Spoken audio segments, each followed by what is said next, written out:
Hi. Hello, everybody. Shh.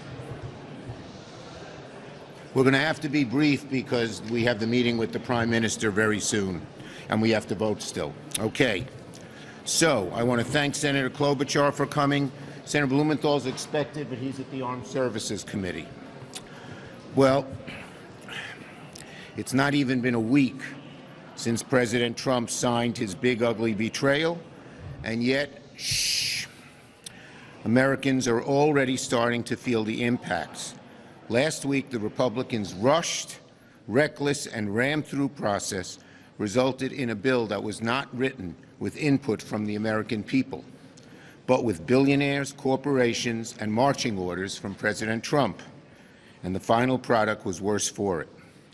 Facts are becoming clearer and clearer. They're damn clear right now. This law will create havoc, wreak havoc on our country, and hurt American families across the nation. Millions will lose health care. Millions more will see their premiums skyrocket. Utility bills will rise. Hungry children will lose access to food aid. Millions of Americans will lose good-paying jobs. And middle-class Americans and future generations will pay a lot more because of the huge deficit. More on mortgages, small business loans, credit cards, car loans, because of the crushing and historic debt dumped on their shoulders. The Republicans tried to tell their members, oh, this won't take effect for a year and a half. Bull.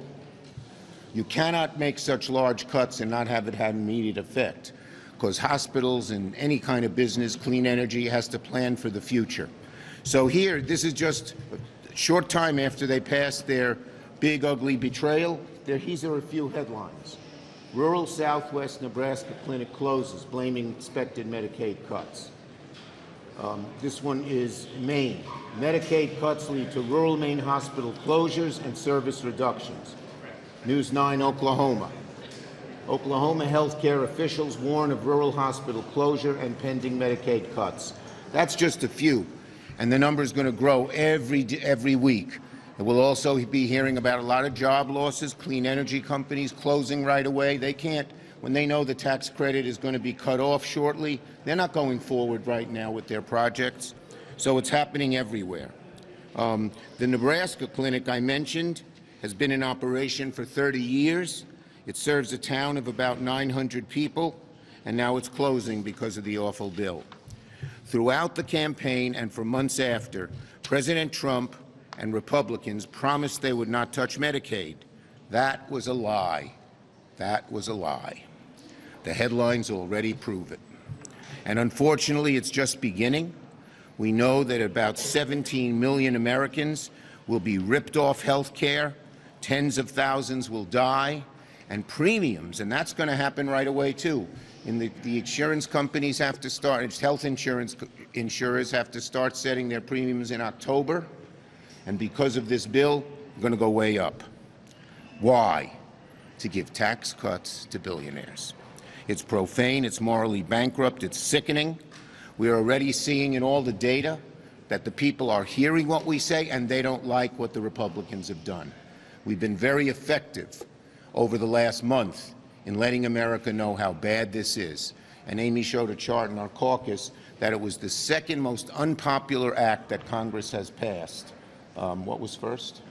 That would be the most unpopular was their attempt to repeal the Affordable Care Act. Second, so it was second. John McCain thumbs down. That was right. The most unpopular, and then this one. Okay, and what else is happening?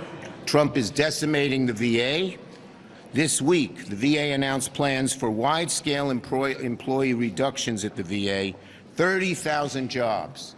It's going to make health care for our veterans much, much worse. And while the big ugly bill jeopardizes health insurance for veterans, while the big ugly bill shuts down hospitals that serve veterans, Trump and Republicans are even putting a greater strain on our veterans by cutting the VA. It's a cynical double whammy. Our veterans pay the ultimate price for Trump's cruelty. So we're going to keep fighting all of these awful cuts. We cannot accept that this cruelty is the new reality.